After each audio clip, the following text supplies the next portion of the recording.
आमदार व्हायचं असतं तर तेव्हाच झालो असतो. सुजय विखे पाटलांचा विरोधकांना चिमटा. मेंदूचा डॉक्टर परत आलाय, आता मनोरुग्णांवर उपचार करणार. विखेंची टीका. नमस्कार, झुंजार न्यूजमध्ये आपले स्वागत. अहिल्यानगरच्या राजकारणातून एक मोठी आणि खळबळजनक बातमी समोर येत आहे. माजी खासदार डॉक्टर सुजय विखे पाटील यांनी आपल्या विरोधकांना अत्यंत कडक आणि टोकदार शब्दांत सुनावले आहे. लोकसभा निवडणुकीच्या निकालानंतर जिल्ह्यात विखे विरुद्ध लंके आणि विखे विरुद्ध थोरात असा संघर्ष तीव्र झाला असतानाच सुजय विखे पाटलांनी आपल्या विरोधकांचा चांगलाच समाचार घेतला आहे. एका जाहीर कार्यक्रमात बोलताना सुजय विखे पाटील म्हणाले, लोकांच्या मनात मुद्दाम संभ्रम निर्माण केला जातोय की मला आमदार व्हायचंय. पण एक लक्षात ठेवा, जर मला आमदार व्हायचं असतं तर मी मागच्या 2 महिन्यात तेव्हाच झालो असतो. त्यासाठी मला कोणाच्याही परवानगीची गरज नव्हती.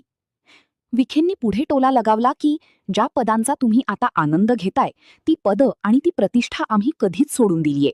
आमचं राजकारण पदासाठी नाही तर जनतेच्या सेवेसाठी आहे.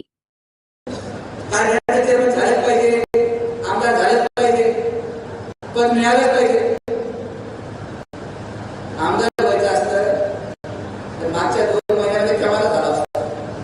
हे जे आहेत नवीन पोरं, हे नवीन आहे आणि जे सरकार घेत आहे त्यांना मी सांगू इच्छितो, पदाचा आनंद मर्यादित झाला पाहिजे.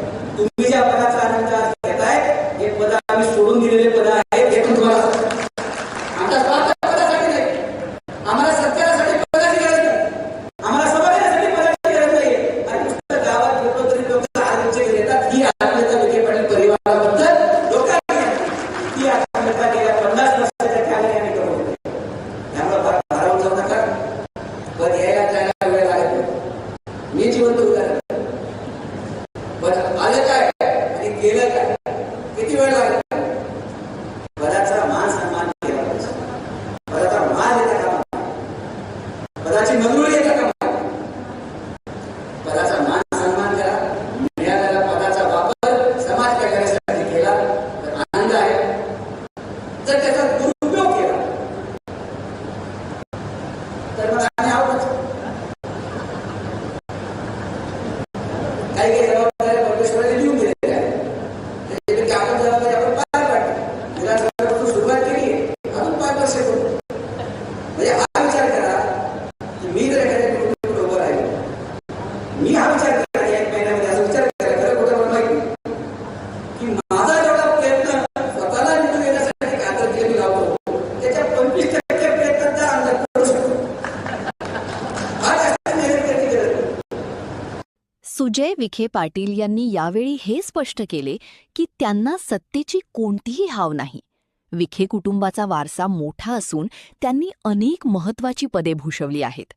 विरोधकांकडून होणाऱ्या आमदारकीच्या चर्चांना पूर्ण विराम देत त्यांनी आपण आगामी काळात संघर्षासाठी पूर्णपणे तयार असल्याचे संकेत दिले आहेत.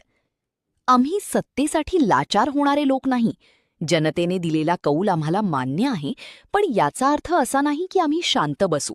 अशा शब्दांत त्यांनी आपला बाणा स्पष्ट की विरोधक कोणीतरी काही बोलतं, कोणीतरी काही भाषण करून जातं, कोणीतरी काही आपल्याबद्दल बोलतं आणि आपण त्याची चर्चा करत बसतो.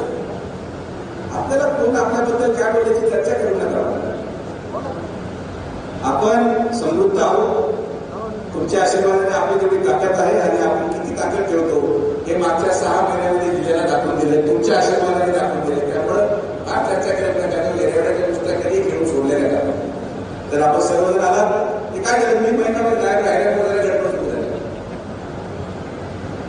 डॉक्टर फार काळ बाहेर राहिला की मेंदूचा डॉक्टर फार काळ जर बाहेर राहिला तर जे मेंदू रुग्ण असतात, मनोरुग्ण असतात, हे बाहेर पडायला सुरुवात होतात. आता जेव्हा परत मेंदूचा डॉक्टर कामाला लागेल तेव्हा सगळ्या मनोरुग्णाचा उपचार सुजय विखे करेल. आपण शब्द तुम्हाला देतो. आपण सर्वजण आल्याबद्दल पुन्हा एकदा सगळ्यांचे मनापासून आभार. जय हिंद, जय महाराष्ट्र, जय श्रीराम. परंतु विखेंच्या भाषणातील सर्वात चर्चेचा ठरलेला मुद्दा म्हणजे त्यांची मनोरुग्णांवर केलेली टीका. विखे पाटील म्हणाले की मी व्यवसायाने मेंदूचा डॉक्टर आहे. मेंदूचा डॉक्टर जर जास्त काळ बाहेर राहिला तर समाजात मनोरुग्ण बाहेर पडायला सुरुवात होते. आता हा मेंदूचा डॉक्टर परत आला आहे आणि या सर्व मनोरुग्णांवर उपचार आता डॉक्टर सुजय विखे पाटील करेल. सुजय विखे पाटलांच्या या विधानाने अहिल्यानगर जिल्ह्यात राजकीय खळबळ उडाली आहे. विरोधक आता या टीकेला काय उत्तर देतात हे पाहणे महत्त्वाचे ठरेल. विखेंनी गेल्या 6 महिन्यात आपली ताकद जिल्ह्याला दाखवून दिली असून विधानसभा निवडणुकीआधी त्यांनी रणांगण गाजवण्याचे स्पष्ट संकेत दिले आहेत. राजकीय घडामोडींच्या अशाच नवनवीन अपडेट्ससाठी पाहत रहा झुंजार न्यूज. हा व्हिडिओ आवडल्यास लाईक करा, शेअर करा आणि आमच्या चॅनलला सबस्क्राईब करायला विसरू नका. झुंजार न्यूज, शिर्डी.